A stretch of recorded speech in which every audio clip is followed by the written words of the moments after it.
Chapter 2। इस खोज के बीच की कॉस्मोपॉलिटन स्टॉक ब्रोकरेज कंपनी मुझे बेईमानी से मारने के लिए तैयार थी।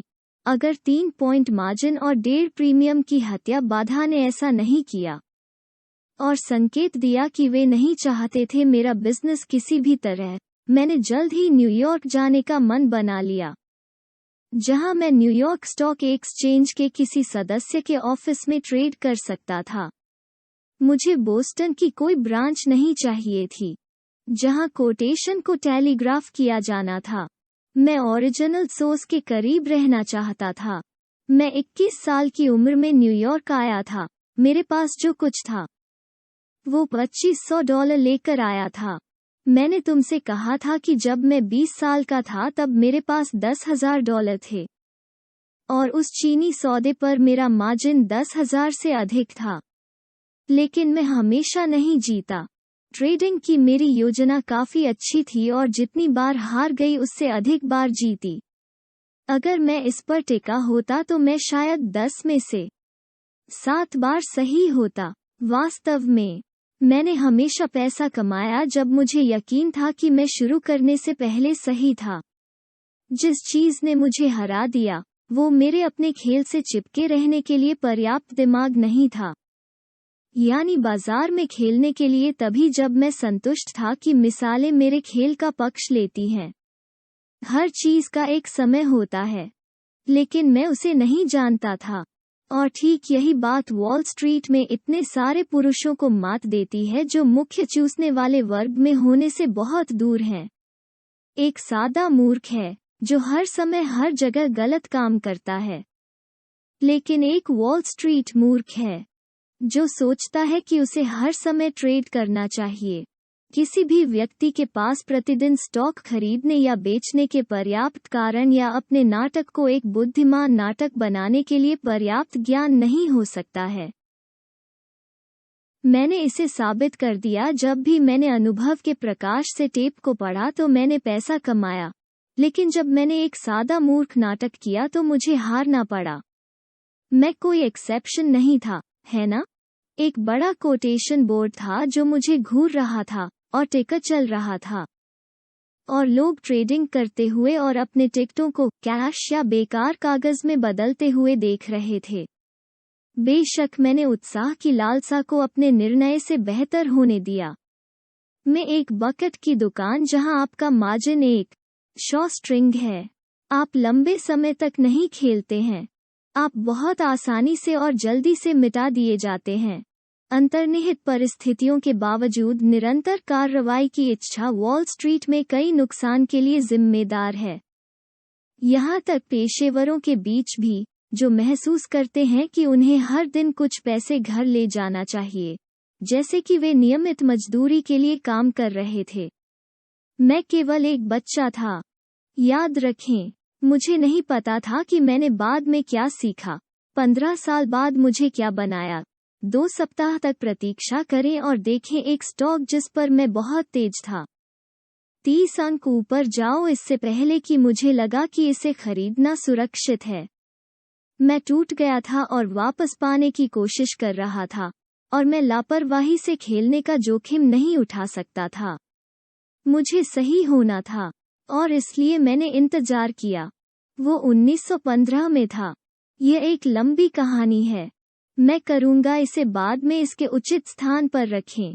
अब चलते हैं जहां से वर्षों के अभ्यास के बाद उन्हें हराने के बाद मैंने बकेट की दुकानों को अपनी अधिकांश जीत छीन ली, और मेरी खुली आंखों से बूट करने के लिए, और यह मेरे जीवन का एकमात्र दौर नहीं था जब मैंने इसे किया था।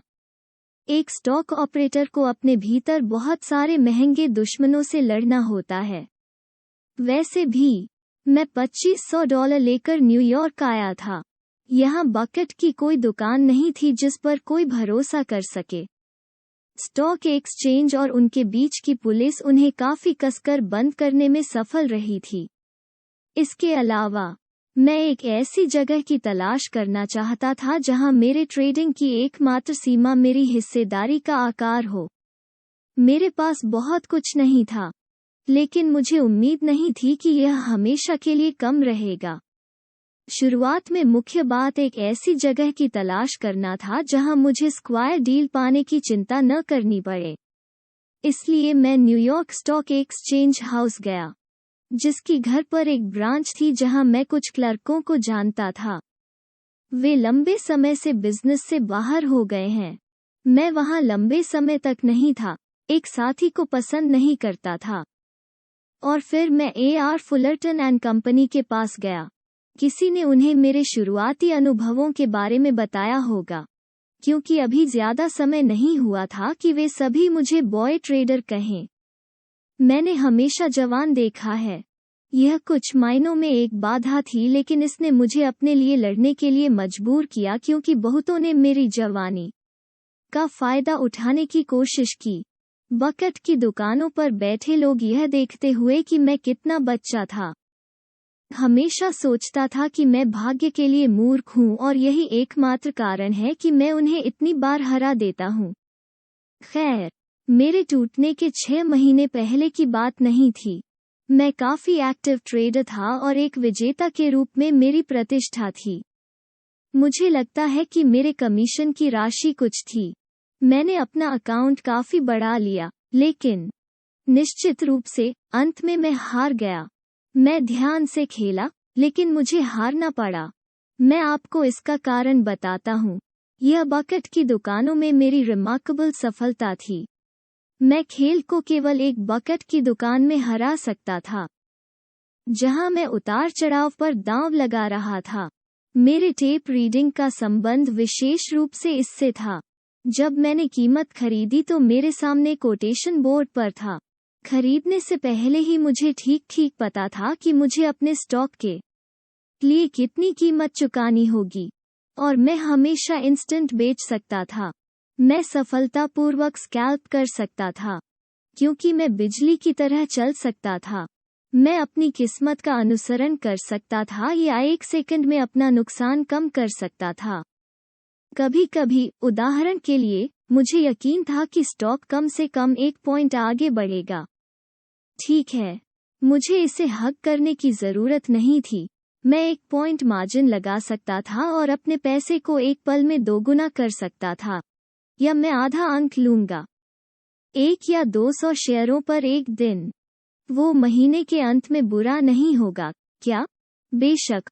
उस व्यवस्था के साथ प्रैक्टिकल समस्या यह थी कि भले ही बकेट की दुकान के पास एक बड़ा स्थिर नुकसान झेलने के लिए संसाधन हो, वे ऐसा नहीं करेंगे। उनके पास उस जगह के आसपास कोई ग्राहक नहीं होगा जिसे हर समय जीतने का बुरा स्वाद था। फुलरटन के ऑफिस में सभी घटनाओं में, बकेट की दुकानों में ट्रेडिंग के लिए एक आदर्श सिस्टम काम नहीं करती थी। वहां मैं वास्तव में स्टॉक खरीद और बेच रहा था। टेप पर चीनी की कीमत 105 हो सकती है और मैं 3 अंकों की गिरावट देख सकता हूं। वास्तव में, जिस समय टिकर टेप पर 105 प्रिंट कर रहा था, एक्सचेंज के फर्श पर वास्तविक कीमत 104 या 103 हो सकती है। जब तक मेरा 1000 शेयर बेचने का आदेश फुलरटन के फ्लो मैन को एग्जीक्यूशन करने के लिए मिला, कीमत अभी भी कम हो सकती है। जब तक मुझे क्लर्क से रिपोर्ट नहीं मिली, तब तक मैं यह नहीं बता सकता था कि मैंने अपने 1000 शेयर किस कीमत पर दिए हैं। जब मैं एक बकेट की दुकान में एक ही लेनदेन पर निश्चित रूप से 3000 कमा लेता तो मैं स्टॉक एक्सचेंज हाउस में 1% भी नहीं कमा सकता। बेशक, मैंने एक एक्सट्रीम मामला लिया है, लेकिन तथ्य यह है कि AR फुलरटन के ऑफिस में टेप हमेशा मुझसे प्राचीन इतिहास की बात करता था, जहां तक ट्रेडिंग सिस्टम चली गई, और मुझे इसका एहसास नहीं हुआ। और फिर भी, अगर मेरा ऑर्डर काफी बड़ा होता तो मेरी खुद की बिक्री कीमत को और कम कर देती। बकेट की दुकान में मुझे अपने ट्रेडिंग के प्रभाव पर विचार नहीं करना पड़ा। मैं न्यूयॉर्क में हार गया क्योंकि खेल बिल्कुल अलग था। ऐसा नहीं था कि मैं अब इसे वैध तरीके से खेल रहा था जिससे मुझे हार का सामना करना पड़ा, बल्कि यह कि मैं इसे अनजाने में खेल रहा था। मुझे बताया गया है कि मैं टेप का अच्छा रीडर हूँ, लेकिन एक एक्सपर्ट की तरह टेप पढ़ने से मैं नहीं बचा। अगर मैं खुद फर्श पर होता, एक कमरे का ट्रेडर होता तो मैं बहुत बेहतर कर सकता था। किसी विशेष भीड़ में शायद मैंने अपने सिस्टम को अपने सामने की परिस्थितियों के अनुकूल बना लिया हो। लेकिन निश्चित रूप से अगर मुझे इस तरह के पैमाने पर काम करना पड़ा जैसे कि मैं अभी करता हूं, तो कीमतों पर मेरे अपने ट्रेडिंग के प्रभाव के कारण सिस्टम मुझे समान रूप से फेल कर देता। शॉर्ट में, मुझे स्टॉक की स्पेक्यूलेशन का खेल नहीं पता था। मैं इसका एक हिस्सा जानता था, बल्कि एक महत्वपूर्ण हिस्सा, जो हर समय मेरे लिए बहुत मूल्यवान रहा है। लेकिन अगर सभी के साथ मैं अभी भी हार गया, तो हर एक बाहरी व्यक्ति के पास जीतने का, या बल्कि एनकैश का क्या मौका है? मुझे यह महसूस करने में देर नहीं लगी कि मेरे खेल में कुछ गड़बड़ है। लेकिन मैं सटीक परेशानी नहीं पहचान सका। कई बार मेरे सिस्टम ने खूबसूरती से काम किया, और फिर अचानक एक के बाद एक स्वाट के अलावा कुछ भी नहीं। मैं केवल 22 का था, याद रखना। ऐसा नहीं है कि मैं अपने आप पर इतना अटका हुआ था कि मैं यह नहीं जानना चाहता था कि मेरी गलती कहाँ है, लेकिन उस उम्र में किसी को कुछ भी ज्यादा नहीं पता। ऑफिस के लोग मुझे बहुत अच्छे लगते थे। मैं उनकी मार्जिन आवश्यकताओं के कारण नहीं उतर सकता था। लेकिन पुराने एआर फुलरटन और बाकी फर्म मेरे लिए इतने दयालु थे कि 6 महीने के एक्टिव ट्रेडिंग के बाद मैंने न केवल वो सब खो दिया जो मैंने लाया था और जो कुछ मेरे पास था वहां बना था, लेकिन मुझ पर फर्म का कुछ सैकड़ों बकाया भी था। वहां मैं एक अकेला बच्चा था, जो पहले कभी घर से दूर नहीं गया था। फ्लैट टूट गया, लेकिन मुझे पता था कि मेरे साथ कुछ भी गलत नहीं था, केवल मेरे खेल के साथ। मुझे नहीं पता कि मैं खुद को स्पष्ट करता हूं या नहीं, लेकिन मैं शेयर बाजार पर अपना आपा नहीं खोता। मैं टेप के साथ कभी बहस नहीं करता। बाजार में परेशान होना आपको कहीं नहीं ले जाता। मैं ट्रेडिंग को फिर से शुरू करने के लिए इतना उत्सुक था कि मैंने 1 मिनट भी नहीं गंवाया। लेकिन बूढ़े आदमी फुलरटन के पास गया और उससे कहा, कहो एआर, मुझे $500 उधार दो। किस लिए? वो कहते हैं, मेरे पास कुछ पैसे होने हैं। किस लिए? वो फिर से कहता है, मार्जिन के लिए। बिल्कुल, मैंने कहा, $500? उसने कहा और मुंह फेर लिया। आप जानते हैं कि वे आपसे 10% मार्जिन बनाए रखने की उम्मीद करेंगे, और इसका मतलब है कि 100 शेयरों पर $1000 आपको क्रेडिट देने के लिए बेहतर है। नहीं, मैंने कहा, मुझे यहाँ क्रेडिट नहीं चाहिए। मुझे पहले से ही फर्म का कुछ बकाया है। मैं जो चाहता हूँ वो यह है कि आप मुझे $500 उधार दें ताकि मैं बाहर जाकर एक रोल प्राप्त कर सकूं और वापस आ सकूं। आप इसे कैसे करेंगे? मैंने बूढ़े एआर से पूछा। मैं एक बकेट की दुकान में जाकर ट्रेड करूंगा, मैंने उससे कहा। यहाँ ट्रेड करें? उन्होंने कहा। नहीं, मैंने कहा, मुझे यकीन नहीं है कि मैं अभी तक इस ऑफिस में खेल को हरा सकता हूँ, लेकिन मुझे यकीन है कि मैं बकेट की दुकानों से पैसे ले सकता हूँ। मैं उस खेल को जानता हूँ। मेरी धारणा है कि मुझे पता है कि मैं यहाँ कहाँ गलत हो गया। उसने मुझे इसे लेने दिया, और मैं उस ऑफिस से बाहर चला गया जहाँ बकेट शॉप्स का बॉय टेरर, जैसा कि उन्होंने उसे बुलाया था, अपना ढेर खो दिया था। मैं घर वापस नहीं जा सकता था क्योंकि वहां की दुकानें मेरा बिजनेस नहीं लेती थीं। न्यूयॉर्क सवाल से बाहर था। उस समय कोई बिजनेस नहीं कर रहा था। वे मुझे बताते हैं कि गो की ब्रॉड स्ट्रीट और न्यू स्ट्रीट उनमें से भरी हुई थी, लेकिन ऐसा कोई नहीं था जब मुझे अपने बिजनेस में उनकी आवश्यकता थी। इसलिए कुछ सोचने के बाद मैंने सेंट लुइस जाने का फैसला किया। मैंने वहां 2 चिंताओं के बारे में सुना था, जिन्होंने पूरे मिडिल वेस्ट में बहुत बड़ा कारोबार किया था। उनका मुनाफा बहुत बड़ा रहा होगा। दर्जनों कस्बों में उनके ब्रांच ऑफिस थे। वास्तव में मुझे बताया गया था कि बिजनेस की मात्रा के लिए उनके साथ तुलना करने के लिए पूर्व में कोई चिंता नहीं थी। वे खुलेआम दौड़ते थे और सबसे अच्छे लोग बिना किसी झिझक के वहां ट्रेडेड करते थे। एक साथी ने मुझे यह भी बताया कि एक संस्था का मालिक चैम्बर ऑफ कॉमर्स का उपाध्यक्ष था, लेकिन वो सेंट लुइस में नहीं हो सकता था। किसी भी दर पर मैं न्यूयॉर्क स्टॉक एक्सचेंज के सदस्यों AR फुलरटन एंड कंपनी के ऑफिस में मार्जिन के रूप में उपयोग करने के लिए हिस्सेदारी वापस लाने के लिए अपने $500 के साथ गया था।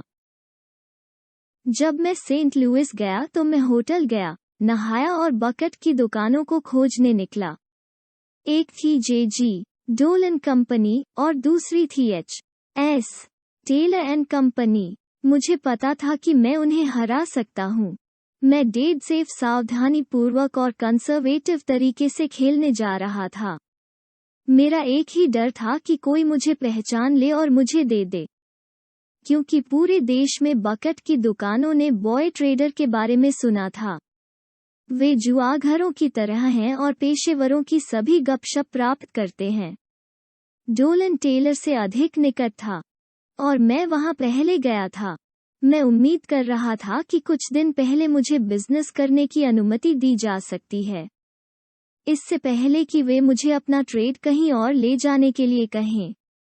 मैं अंदर चला गया। यह एक बहुत बड़ी जगह थी और वहां कम से कम 200 लोग उद्धरणों को देख रहे होंगे। मुझे खुशी हुई, क्योंकि ऐसी भीड़ में मुझे किसी का ध्यान न जाने का एक बेहतर मौका मिला। मैंने खड़े होकर बोर्ड को देखा और उन्हें ध्यान से देखा जब तक कि मैंने अपने शुरुआती खेल के लिए स्टॉक नहीं निकाल लिया। मैंने चारों ओर देखा और खिड़की पर ऑर्डर क्लर्क को देखा जहां आपने अपना पैसा रखा और अपना टिकट प्राप्त किया। वो मुझे देख रहा था तो मैं उसके पास गया और पूछा, क्या यही तुम कपास और गेहूं का ट्रेड करते हो? हाँ सन्नी, वे कहते हैं। क्या मैं स्टॉक भी खरीद सकता हूँ? यदि आपके पास नकद है तो आप कर सकते हैं, उन्होंने कहा। ओह, मुझे वो सब ठीक है, मैंने एक घमंडी लड़के की तरह कहा। आपके पास है ना? वो एक मुस्कान के साथ कहता है। मैं $100 में कितना स्टॉक खरीद सकता हूँ? मैंने पूछा, चिल्लाकर। 100, अगर आपको 100 मिले, मुझे 100 मिले। हाँ, और 200 भी, मैंने उससे कहा। अरे मेरा, उन्होंने कहा। बस तुम मुझे 200 शेयर खरीद दो, मैंने तेजी से कहा। 200 क्या? उसने पूछा। अब गंभीर, यह बिजनेस था। मैंने बोर्ड को फिर से देखा जैसे कि बुद्धिमानी से अनुमान लगाना है और उससे कहा, 200 ओमाहा, ठीक है, उन्होंने कहा। उसने मेरे पैसे लिए, उसे गिन लिया और टिकट लिख दिया। तुम्हारा नाम क्या है? उसने मुझसे पूछा और मैंने उत्तर दिया। Horace Kant. उसने मुझे टिकट दिया और मैं चला गया और ग्राहकों के बीच बैठकर रोल बढ़ने का इंतजार करने लगा। मुझे क्विक कार्रवाई मिली और मैंने उस दिन कई बार ट्रेडेड किया। अगले दिन भी 2 दिनों में मैंने $2800 कमाए और मैं उम्मीद कर रहा था कि वे मुझे सप्ताह समाप्त करने देंगे। जिस दर से मैं जा रहा था, वो इतना बुरा नहीं होगा। फिर मैं दूसरी दुकान से निपटता और अगर मेरी भी ऐसी ही किस्मत होती, तो मैं एक वैट के साथ न्यूयॉर्क वापस जाता, जिसके साथ मैं कुछ कर सकता था। तीसरे दिन की सुबह, जब मैं झिझकते हुए 500 BRT खरीदने के लिए खिड़की पर गया, तो क्लर्क ने मुझसे कहा, कहो, मिस्टर कैंट, बॉस आपको देखना चाहता है। मुझे पता था कि खेल खत्म हो गया है, लेकिन मैंने उससे पूछा, वो मुझे किस बारे में देखना चाहता है? मुझे नहीं पता। कहाँ है वो? उनके निजी ऑफिस में। उस तरह से जाओ। और उसने एक दरवाजे की ओर इशारा किया। मैं अंदर गया। डोलन अपनी मेज पर बैठा था। वो घूमा और बोला, बैठो। लिविंगस्टन, उसने एक कुर्सी की ओर इशारा किया।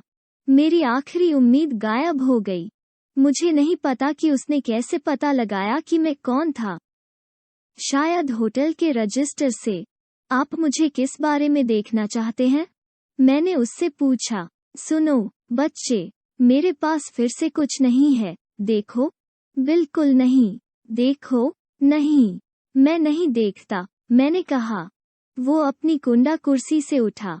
वो बहुत बड़ा आदमी था। उसने मुझसे कहा, बस यहाँ आओ, लिविंगस्टन। क्या ये होगा? और वो दरवाजे पर चला गया। उसने उसे खोला और फिर उसने बड़े कमरे में ग्राहकों की ओर इशारा किया। क्या आप उन्हें देखते हैं? उसने पूछा। देखो क्या? वे लोग, उन्हें देखो। बच्चे, उनमें से 300 हैं। 300 चूसने वाले। वे मुझे और मेरे परिवार को खिलाते हैं। देखें, 300 चूसने वाले। फिर ये अंदर आए। और 2 दिनों में ये पुलिस से ज्यादा, मैं 2 सप्ताह में 300 में से निकल जाता हूँ। यह कोई बिजनेस नहीं है। मेरे लिए बच्चे नहीं। मेरे पास कुछ नहीं है। ये के लिए यहाँ कोई नहीं है। क्यों? मैं, बस इतना ही। मैंने देखा है कि ये कल से 1 दिन पहले आते हैं, और मुझे आपका लुक पसंद नहीं आया।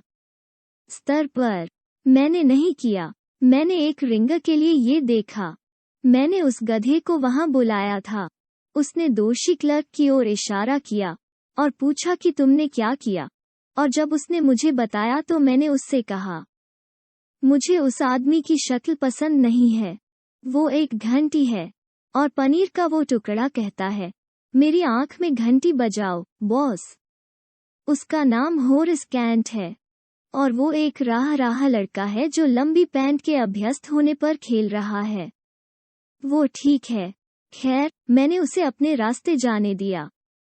उस खाली जगह की कीमत मुझे $2800 थी। मैं इसे नहीं मानता, मेरे लड़के, लेकिन तिजोरी में ताला लगा हुआ है। यहाँ देखो, मैंने शुरू किया। तुम यहाँ देखो, लिविंगस्टन, उन्होंने कहा। मैंने ये सब सुना है। मैं अपना पैसा चूसने वालों के दांव पर लगाता हूँ। और ये यहाँ नहीं है। मेरा लक्ष्य एक खेल बनना है, और जो कुछ ये हमसे दूर है उसका स्वागत है। लेकिन इससे अधिक होगा, मैं एक चूसने वाला हूँ। अब जब मुझे पता है कि ये कौन है, तो साथ चलना, बेटा। मैंने अपने $2800 के लाभ के साथ डोलन का स्थान छोड़ा। टेलर का स्थान उसी ब्लॉक में था। मुझे पता चला था कि टेलर एक बहुत अमीर आदमी था जो बहुत सारे पूल रूम भी चलाता था। मैंने उसकी बकेट की दुकान पर जाने का फैसला किया। मैं सोच रहा था कि क्या मामूली शुरुआत करना और 1000 शेयरों तक काम करना या गिरावट के साथ शुरू करना बुद्धिमानी होगी। इस सिद्धांत पर कि मैं एक दिन से अधिक ट्रेड करने में सक्षम नहीं हो सकता। जब वे हार रहे होते हैं तो वे बुद्धिमान शक्तिशाली हो जाते हैं, और मैं 1000 BRT खरीदना चाहता था। मुझे यकीन था कि मैं इसमें से 4 या 5 अंक ले सकता हूँ। लेकिन अगर उन्हें संदेह हुआ या यदि बहुत अधिक ग्राहक उस स्टॉक के लंबे थे तो वे मुझे बिल्कुल भी ट्रेड नहीं करने दे सकते थे। मैंने सोचा कि शायद मैं पहले अपने ट्रेडों को बेहतर ढंग से बिखेर दूं और छोटी शुरुआत करूं। यह डोलन जितना बड़ा स्थान नहीं था, लेकिन जुड़नार अच्छे थे और जाहिर तौर पर भीड़ एक बेहतर वर्ग की थी। इसने मुझे जमीन पर फिट कर दिया और मैंने अपना 1000 BRT खरीदने का फैसला किया। इसलिए मैंने उचित खिड़की पर कदम रखा और क्लर्क से कहा, मैं कुछ BRT खरीदना चाहता हूँ। सीमा क्या है? कोई सीमा नहीं है, क्लर्क ने कहा। यदि आपके पास पैसा है तो आप कृपया वो सब खरीद सकते हैं। 1500 शेयर खरीदें, मैं कहता हूँ, और अपनी जेब से अपना रोल ले लिया। जबकि क्लर्क टिकट लिखना शुरू कर देता है। फिर मैंने देखा कि एक लाल सिर वाला आदमी उस क्लर्क को काउंटर से दूर धकेल रहा है। वो झुक गया और मुझसे कहा, कहो, लिविंगस्टन, तुम वापस डोलन के पास जाओ। हमें आपका बिजनेस नहीं चाहिए। रुको जब तक मुझे मेरा टिकट नहीं मिल जाता है, मैंने कहा। मैंने अभी थोड़ा BRT खरीदा है। आपको यहाँ कोई टिकट नहीं मिलता है, उन्होंने कहा। इस समय तक अन्य क्लर्क उसके पीछे हो गए थे और मुझे देख रहे थे। यहाँ ट्रेड करने के लिए कभी मत आना। हम आपका बिजनेस नहीं लेते हैं। समझे? पागल होने या बहस करने की कोशिश करने का कोई मतलब नहीं था। इसलिए मैं होटल वापस गया, भुगतान किया। एक स्टॉक ऑपरेटर की यादें मेरा बिल और पहली ट्रेन को वापस न्यूयॉर्क ले गया। यह कठिन था। मैं चाहता था कुछ असली पैसे वापस लेने के लिए और वो टेलर मुझे एक भी ट्रेड नहीं करने देगा। मैं न्यूयॉर्क वापस आ गया, फुलरटन को अपने 500 का भुगतान किया और सेंट लुइस के पैसे के साथ फिर से ट्रेडिंग करना शुरू कर दिया। मेरे पास अच्छे और बुरे मंत्र थे, लेकिन मैं ब्रेकिंग इवन से बेहतर कर रहा था। आखिरकार मेरे पास जानने के लिए बहुत कुछ नहीं था, केवल एक तथ्य को समझने के लिए कि स्टॉक सट्टा के खेल में मेरे विचार से अधिक था। इससे पहले कि मैं फुलरटन के ऑफिस में ट्रेड करने के लिए गया था, मैं उन पहेली प्रशंसकों में से एक की तरह था। रविवार के पूरक में क्रॉसवर्ड पहेली कर रहा था। जब तक वो इसे प्राप्त नहीं करता तब तक वो संतुष्ट नहीं होता है। खैर, मैं निश्चित रूप से अपनी पहेली का समाधान खोजना चाहता था। मुझे लगा कि मैं बकेट में ट्रेडिंग के साथ किया गया था दुकानें, लेकिन मैं गलत था। मेरे न्यूयॉर्क वापस आने के लगभग 2 महीने बाद फुलरटन के ऑफिस में एक बूढ़ा जिगर आया। वो जानता था कि यार, किसी ने कहा था कि वे एक बार एक साथ रेस के घोड़ों की एक स्ट्रिंग के मालिक होंगे। यह स्पष्ट था कि उसने बेहतर दिन देखे होंगे। मुझे पुराने मैकडेविड से मिलवाया गया था। वो भीड़ को वेस्टर्न रेसट्रैक बदमाशों के एक झुंड के बारे में बता रहा था, जिन्होंने अभी-अभी सेंट लुइस में कुछ स्किन गेम निकाला था। हे डेविल, उन्होंने कहा, टेलर के नाम से एक पूल रूम का मालिक था। क्या टेलर? मैंने उससे पूछा। हाय टेलर, एचएस टेलर, मैं उस पक्षी को जानता हूँ, मैंने कहा। वो अच्छा नहीं है, मैकडेविड ने कहा। वो उससे भी बदतर है, मैंने कहा। और मुझे उसके साथ समझौता करने के लिए एक छोटी सी बात है। मतलब कैसे? मैं इनमें से किसी भी छोटे खेल को हिट करने का एकमात्र तरीका उनकी पॉकेटबुक के माध्यम से कर सकता हूँ। मैं उसे अभी सेंट लुइस में नहीं छू सकता, लेकिन किसी दिन मैं करूँगा। और मैंने मैकडेविड को अपनी शिकायत बता दी। ठीक है, ओल्ड मैक कहते हैं, उन्होंने यहाँ न्यूयॉर्क में जुड़ने की कोशिश की और इसे नहीं बना सके। इसलिए उन्होंने होबोकेन में एक जगह खोली। यह शब्द चला गया कि नाटक की कोई सीमा नहीं है और हाउस रोल है जिब्राल्टर की चट्टान को बैंटम पिस्सू की छाया में फीका कर दिया। कैसी जगह? मुझे लगा कि उसका मतलब पूल रूम से है। बकेट की दुकान, मैकडेविड ने कहा। क्या आप सुनिश्चित हैं कि यह खुला है? हाँ, मैंने कई साथियों को देखा है जिन्होंने मुझे इसके बारे में बताया है। यह केवल अफवाह है, मैंने कहा। क्या आप सकारात्मक रूप से पता लगा सकते हैं कि क्या यह चल रहा है? और यह भी कि वे वास्तव में एक आदमी को कितना भारी ट्रेड करने देंगे? जरूर, सन्नी, मैकडेविड ने कहा। मैं कल सुबह खुद जाऊंगा और यहाँ वापस आकर तुम्हें बताऊंगा। उसने किया। ऐसा लगता है कि टेलर पहले से ही एक बड़ा बिजनेस कर रहा था और वो सब ले लेगा जो उसे मिल सकता था। यह शुक्रवार को था। बाजार उस पूरे सप्ताह ऊपर जा रहा था। यह 20 साल पहले था, याद रखें, और यह एक चिंच था। शनिवार को बैंक स्टेटमेंट अधिशेष रिजर्व में बड़ी कमी दिखाएगा।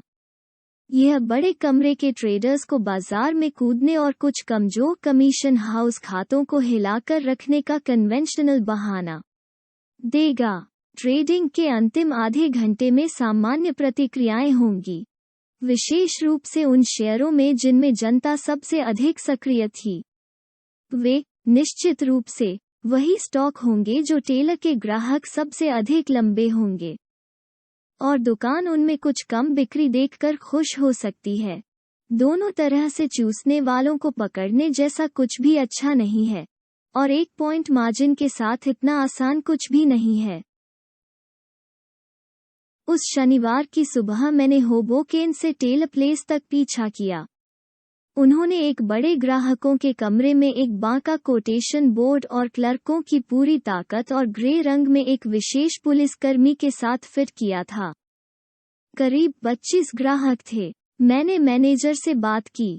उसने मुझसे पूछा कि वो मेरे लिए क्या कर सकता है और मैंने उससे कुछ नहीं कहा कि एक साथ ही बाधाओं के कारण ट्रैक पर बहुत अधिक पैसा कमा सकता है और आपके पूरे रोल को दांव पर लगाने की स्वतंत्रता और स्टॉक में चिकन फीड के लिए पिक करने और शायद दिनों तक इंतजार करने के बजाय मिनटों में हजारों जीतने के लिए खड़ा हो सकता है। उन्होंने मुझे बताना शुरू किया कि स्टॉक मार्केट गेम कितना सुरक्षित था और उनके कुछ ग्राहकों ने आपको कितना बनाया होगा। यह एक नियमित ब्रोकर था जो वास्तव में एक्सचेंज पर आपके स्टॉक को खरीदा और बेचता था, और कैसे अगर एक आदमी ने केवल कारोबार किया भारी वह किसी को भी संतुष्ट करने के लिए पर्याप्त बना सकता था। उसने सोचा होगा कि मैं किसी पूल रूम के लिए जा रहा था और वो मेरे रोल पर एक झटका चाहता था इससे पहले कि टट्टू इसे दूर कर दें, क्योंकि उसने कहा कि मुझे जल्दी करना चाहिए क्योंकि शनिवार को 12 बजे बाजार बंद हो जाता है। यह मुझे पूरी दोपहर अन्य गतिविधियों के लिए समर्पित करने के लिए स्वतंत्र छोड़ देगा। अगर मैंने सही स्टॉक चुना तो मेरे पास पैर की अंगुली के साथ ट्रैक पर ले जाने के लिए एक बड़ा रोल हो सकता है। मुझे ऐसा लग रहा था जैसे मुझे उस पर विश्वास नहीं हुआ और वो मुझे बुलवाता रहा। मैं घड़ी देख रहा था। 115 पर मैंने कहा ठीक है, और मैंने उसे विभिन्न शेयरों में बिक्री के आदेश देना शुरू कर दिया। मैंने $2000 नकद में रखे और वो इसे पाकर बहुत खुश हुआ। उसने मुझे बताया कि उसने सोचा था कि मैं बहुत पैसा कमाऊंगा और आशा करता हूं कि मैं अक्सर आऊंगा। जैसा मैंने सोचा था वैसा ही हुआ। ट्रेडर्स ने उन शेयरों को टटोला जिसमें उन्हें लगा कि वे सबसे अधिक स्टॉप को उजागर करेंगे, और निश्चित रूप से कीमतें गिर गईं। मैंने सामान्य ट्रेडर्स के कवर पर अंतिम 5 मिनट की रैली से ठीक पहले अपने ट्रेडों को बंद कर दिया। मेरे पास $5100 आ रहे थे। मैं कैश इन करने गया। मुझे खुशी है कि मैं अंदर आ गया, मैंने मैनेजर से कहा, और उसे अपने टिकट दिए। कहो, वो मुझसे कहता है, मैं आपको यह सब नहीं दे सकता। मैं इस तरह की दौड़ की तलाश में नहीं था। मैं इसे सोमवार की सुबह आपके लिए यहाँ लाऊंगा, निश्चित रूप से ब्लेज के रूप में। ठीक है, लेकिन पहले मैं तुम्हारे घर में सब कुछ ले लूंगा, मैंने कहा। आपको मुझे छोटे साथियों का भुगतान करने देना होगा, उन्होंने कहा। आपने जो रखा है और जो कुछ भी बचा है मैं आपको वापस दे दूंगा। जब तक मैं अन्य टिकटों को नकद नहीं कर देता तब तक प्रतीक्षा करें। इसलिए मैंने इंतजार किया जबकि उसने अन्य विजेताओं को भुगतान किया। ओह, मुझे पता था कि मेरा पैसा सुरक्षित है। टेलर इतना अच्छा बिजनेस करने वाले ऑफिस के साथ काम नहीं करेगा, और अगर उसने किया तो उसके पास जो कुछ भी था उसे लेने से बेहतर मैं और क्या कर सकता था। मुझे मेरे अपने $2000 और इसके अलावा लगभग $800 मिले जो उसके पास ऑफिस में था। मैंने उससे कहा कि मैं सोमवार सुबह वहां आऊंगा। उसने कसम खाई थी कि पैसा मेरा इंतजार कर रहा होगा। मैं सोमवार को 12 बजे से थोड़ा पहले होबोकेन पहुंचा। मैंने देखा कि एक साथी मैनेजर से बात कर रहा था जिसे मैंने सेंट लुइस ऑफिस में देखा था जिस दिन टेलर ने मुझे डोलन वापस जाने के लिए कहा था। मुझे तुरंत पता चल गया था कि प्रबंधक ने गृह ऑफिस को टेलीग्राफ किया था और उन्होंने अपने एक आदमी को कहानी की जांच के लिए भेजा था। बदमाश किसी पर भरोसा नहीं करते। मैं अपने पैसे की शेष राशि के लिए आया था। मैंने प्रबंधक से कहा, क्या यह आदमी है? सेंट लुइस चैप से पूछा। हाँ, मैनेजर ने कहा, और अपनी जेब से पीली पीठ का एक गुच्छा लिया।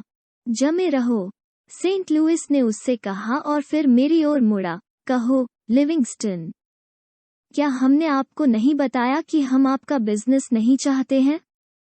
पहले मुझे मेरे पैसे दो, मैंने मैनेजर से कहा, और उसने 2000, 400, 500 और 300 से ज्यादा काटे। आपने क्या कहा? मैंने सेंट लुइस से कहा। हमने आपको बताया था कि हम नहीं चाहते कि आप हमारे स्थान पर ट्रेड करें। हाँ, मैंने बोला, इसलिए मैं आया हूँ। ठीक है, अब और मत आना, दूर रहो। उसने मुझ पर चुटकी ली। ग्रे रंग में निजी पुलिसकर्मी आया, आकस्मिक की तरह। सेंट लुइस ने प्रबंधक पर अपनी मुट्ठी हिलाई और चिल्लाया, आपको बेहतर जानना चाहिए था, बेचारे उल्लू। इस आदमी को आप में आने देने के लिए। वो लिविंगस्टन है। आपके पास आपके आदेश थे। सुनो, मैंने सेंट लुइस आदमी से कहा। यह सेंट लुइस नहीं है। आप यहाँ कोई चाल नहीं चल सकते। जैसे आपके बॉस ने बेलफास्ट बॉय के साथ किया था। आप इस ऑफिस से दूर रहें। आप यहाँ व्यापार नहीं कर सकते। वो चिल्लाता है।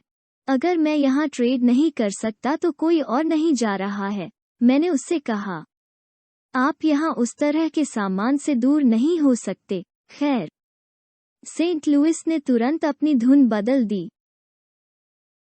यहाँ देखो, बूढ़ा लड़का, उसने कहा। सभी ने हंगामा किया। हमें एक एहसान करो, उचित बनो।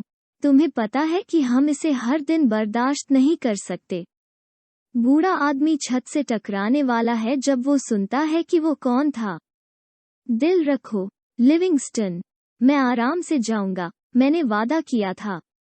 कारण सुनो, है ना? पीठ के प्यार के लिए दूर रहो। हमें एक अच्छी शुरुआत करने का मौका दें। हम यहाँ नए हैं। क्या आप? मैं अगली बार आने पर इस उच्च और शक्तिशाली बिजनेस में से कोई भी नहीं चाहता, मैंने कहा।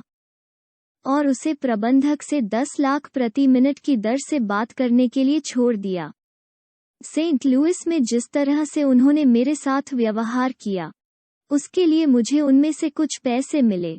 मेरे गर्म होने या उन्हें बंद करने की कोशिश करने का कोई मतलब नहीं था।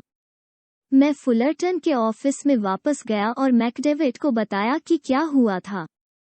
फिर मैंने उससे कहा कि अगर यह उसके लिए सहमत है तो मैं उसे टेलर के स्थान पर जाना चाहता हूं और 20 या 30 शेयर लॉट में ट्रेडिंग करना शुरू कर दूंगा, ताकि उन्हें उसकी आदत हो जाए।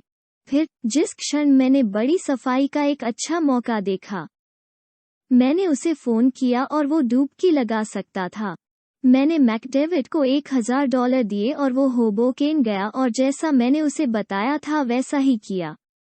वो नियमित में से एक होना चाहिए। फिर एक दिन जब मुझे लगा कि मैंने एक ब्रेक आसन देखा है तो मैंने मैक को शब्द दिया और उसने वो सब बेच दिया जो उन्होंने उसे दिया था। मैक को अपना रैक ऑफ देने और खर्चों का भुगतान करने के बाद मैंने उस दिन $2800 की निकासी की, और मुझे संदेह है कि मैक ने इसके अलावा अपनी खुद की एक छोटी सी शर्त लगाई।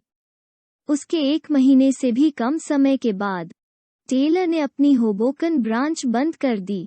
पुलिस जुट गई और वैसे भी इसने भुगतान नहीं किया। हालांकि मैंने वहां केवल 2 बार ट्रेडेड किया। हम एक पागल बैल बाजार में भाग गए जब स्टॉक ने 1 पॉइंट मार्जिन को भी मिटा देने के लिए पर्याप्त प्रतिक्रिया नहीं दी, और निश्चित रूप से सभी ग्राहक बैल थे और जीत और पिरामिडिंग कर रहे थे। पूरे देश में बकेट की दुकानों का कोई अंत नहीं हुआ। उनका खेल बदल गया है। पुराने जमाने की बकेट की दुकान में ट्रेडिंग करने से एक प्रतिष्ठित दलाल के ऑफिस में सट्टा लगाने के कुछ निश्चित फायदे थे। एक बात के लिए, मार्जिन के थकावट पॉइंट पर पहुंचने पर आपके ट्रेड का ऑटोमेटिक बंद होना स्टॉप लॉस ऑर्डर का सबसे अच्छा प्रकार था। जितना आपने लगाया था, उससे अधिक के लिए आप काटे नहीं जा सकते थे, और आदेशों के सड़े हुए एग्जीक्यूशन का कोई खतरा नहीं था। और इसी तरह न्यूयॉर्क में दुकानें कभी भी अपने संरक्षकों के साथ उतनी उदार नहीं थीं जितनी मैंने सुना है कि वे पश्चिम में थीं। यहाँ वे फुटबॉल ऑर्डर के कुछ शेयरों पर संभावित लाभ को 2 बिंदुओं तक सीमित करते थे। इनमें चीनी और टेनेसी कोयला और लोहा शामिल थे। कोई फर्क नहीं पड़ता अगर वे 10 मिनट में 10 अंक ले जाते हैं तो आप केवल एक टिकट पर 2 बना सकते हैं। उन्हें लगा कि अन्यथा ग्राहक को बहुत अधिक ऑड्स मिल रहे हैं। वो $1 खोने और 10 बनाने के लिए खड़ा था। और फिर एक समय था जब सबसे बड़ी सहित सभी दुकानों ने कुछ स्टॉक पर ऑर्डर लेने से इनकार कर दिया। 1900 में, चुनाव के दिन से एक दिन पहले, जब यह पहले से ही तय हो गया था कि मैकिनले जीतेंगे, न कि देश की किसी दुकान ने अपने ग्राहकों को स्टॉक खरीदने दिया। मैकिनले पर चुनाव की संभावना 3 से 1 थी।